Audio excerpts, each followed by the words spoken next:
Hello guys, and today we're going to be talking about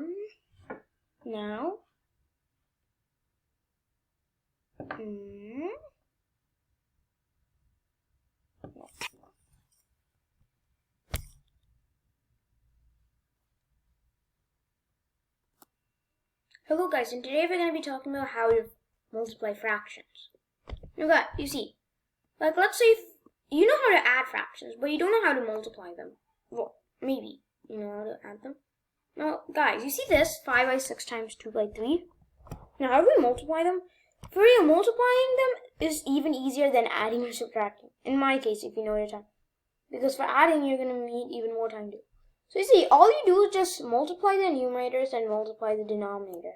Now I must be wondering, how does that work? Now you see, the way that works is, look, you can also multiply, if you take a model of how this multiplication works. Look, 5 by 6, right?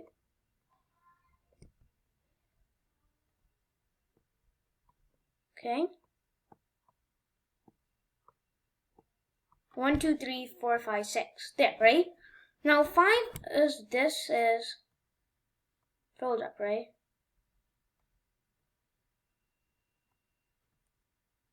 But look, 2 by 3 of this rods will be there. So that means we got to do the exact same. Wait just a second.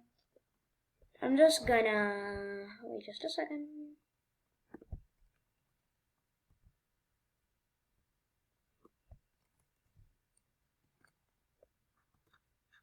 Yeah, now. Oh man, I have to log in. Never mind. So now, don't worry about that. You have to do the exact same steps 2 by 3 times.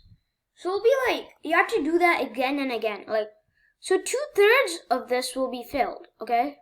Let's say that if it's not filled, then that means it's filled. And if it is filled, then that means it's not filled.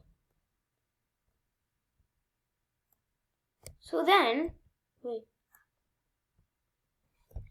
So then that means that only 2 of these are filled and 1 of them is not.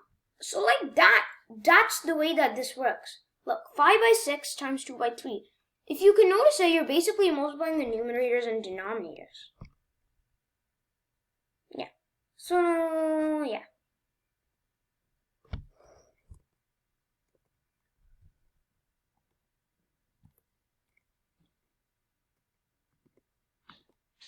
Yeah. So now, also guys, now what if you want to, now there's also a trick for multiplying. A tiny trick that could help you with big numbers. Like let's say we took 54 by 8 times 64 times 9, by 9. Now if you see, in multiplication, they're basically multiplied, right? So you can simplify denominators or numerators from another fraction and simplify it from another denominator or numerator from another fraction. Like you can do, if you can cancel 9 to get 6 in from this numerator, and you can cancel 8 to get 8 in this numerator. So 6 times 8 is 48 by 1, which is 48. Because 1 times 1 is 9, because they both are cancelled to 1. So yeah, so 54 by 8 times 64 by 9 is 48. Yeah, so now.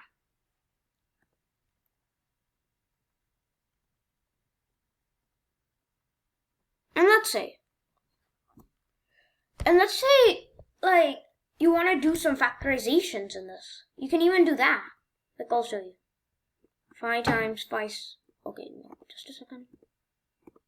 5 times 5 squared by 3 times 4 squared.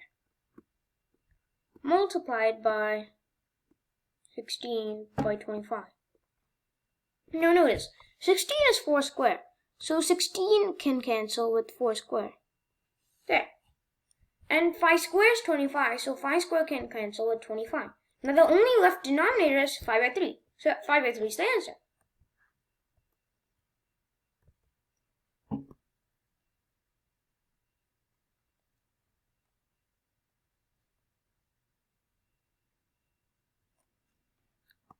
Yeah, and let's say you want to do it with exponents. Well, you can, I guess.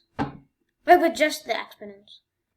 5 squared by 3 power 3 maybe? Times, let's say 4 power 5? No, wait, just a second. No, not 4 power 5, that's a bit too big. Let's say 4 power 1, even though that's so small. By 2 power 3. Now look, you can just, look.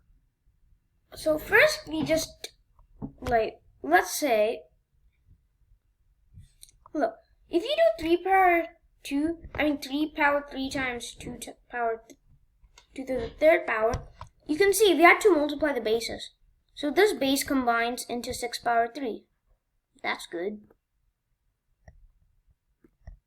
So now it's just these that has to multiply. I think it's 6 power 3, which is 216. So we evaluated that. Now, 5. Now we just know that this is 100 because 5 squared is 25. That's easy. So is 4 because that's 4. So 4 times 25 is 100. And then you can simplify this by saying that is also equal to 50 by 108, which is also equal to 25 by 54. And so this is the final answer because you can't simplify them. So that's the answer. So yeah, like that's how these things are. So that's it for today's video. So bye-bye guys. See you next time.